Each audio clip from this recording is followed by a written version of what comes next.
2 months ago, I decided to shoot some films again.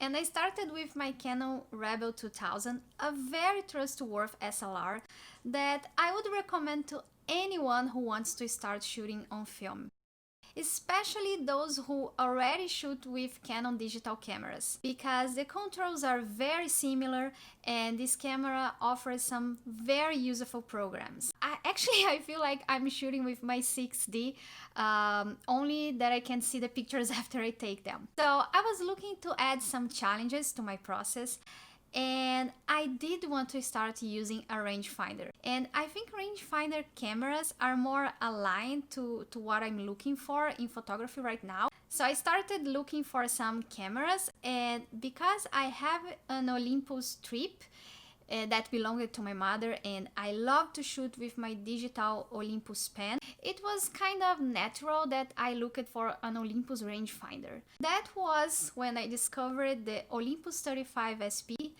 and after reading some reviews, I knew I was in love with this model and I had to have one. Long story short, they had one available at a store I trust here in Toronto, and I got that as a sign. In this video, I want to share with you why I love this camera, my experience shooting, and some other details. I'm gonna show some photos I took with this camera as well. Let's talk about specs. Lens, it comes with a G-Zuico f1.7, 42mm, 7 elements in 4 groups. Aperture range, f1.7 to 22 for auto exposure or f1.7 to 16 for manual mode. Shutter speeds, you can shoot on bulb or in speeds between 1 and 1/500 for manual mode. Focus range, 0.85 meters or 2.8 feet until the infinity. Automatic exposure control, fully automatic program exposure, EV from 5.5 to 17 in ISO 100. Exposure meter, dual system, center weighted or 6-degree spot metering, EV 3 to 17 in manual mode. Filter size 49mm. Film speed scale between ISO 25 and 800. Weight 1600 grams or 22 ounces. The first thing that brought my attention to this camera was the quality of the lens. It comes with a Zuico f1.7 42mm. It's not interchangeable, but I was actually looking for something like this. I wanted a good, fast, normal prime lens, and this one checked all the boxes. Another great thing about this camera is its spot metering. Very sophisticated for the time this camera was released in the 70s. So you can actually choose the exact point of the frame to meter the light. And as far as I've been testing it, it's very accurate. Although the camera is fully mechanic operated, you do need batteries to run the meter, and that was the only concern I had before my purchase. The Olympus 35 SP originally used a 1.35 volt mercury cell battery, which no longer exists.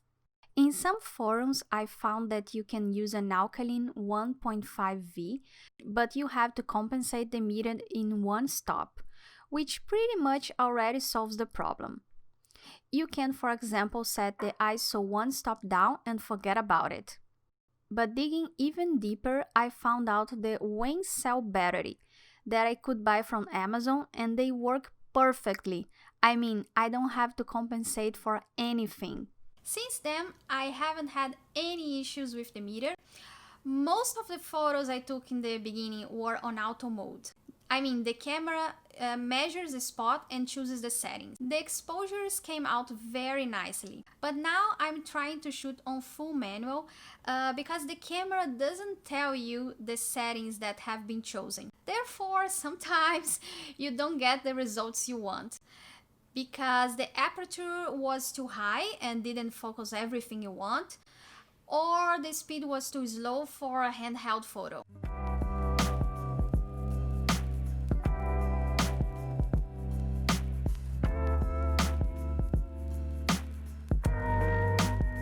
Now, about the focus. Well, as I said, it's my first time focusing on a rangefinder camera and it was hard.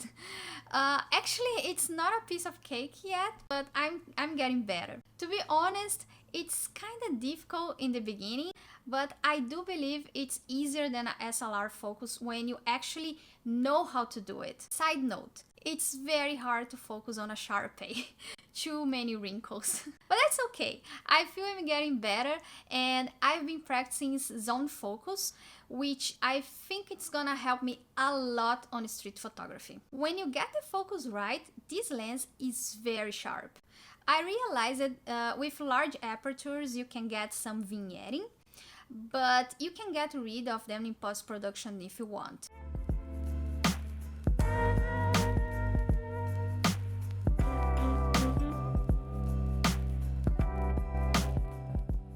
And that's more about me, of course, but I noticed that so far I've had more success in focusing when the subject is about 2 meters away from me.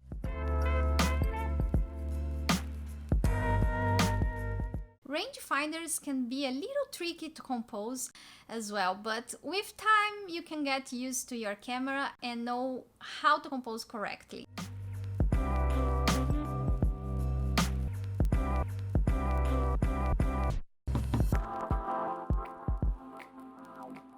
If you want a little tip, I stuck a piece of tape right in the middle of the camera at the same direction of the lens. So after I compose my shot, I move the camera until my eye sees the tape and press the shutter button.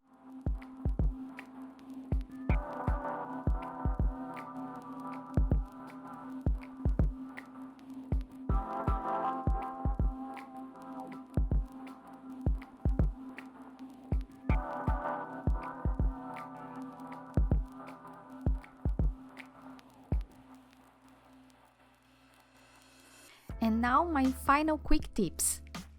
The first thing I did was putting a UV filter over the lens. Now I can carry my camera around without worrying about scratching my lens.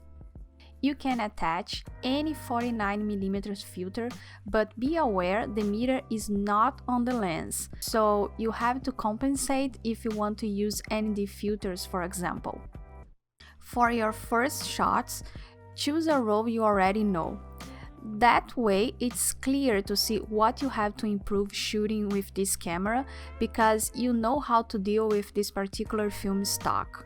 Start shooting on auto mode so you can learn the focus system. After being confident with that, I strongly recommend shooting in full manual because that's how this camera can truly shine. I hope this video was useful for you if you are thinking about buying one or if you are just curious. I wanted to show you this camera because I'm gonna use it for my 100 rolls project in which I'm gonna shoot 100 rolls of film this year. So if you are not a subscriber yet, that's a good reason to be because I'm gonna share a lot of that project with you here. I created an Instagram account to share all the photos from my project and also some tips and tricks. You can find me there under @35isacharm. If you want to see all the photos I already took with this camera, there is a link in the description to my blog post where I share all of them. If you have any questions about this camera or my process, please let me know in the comments section.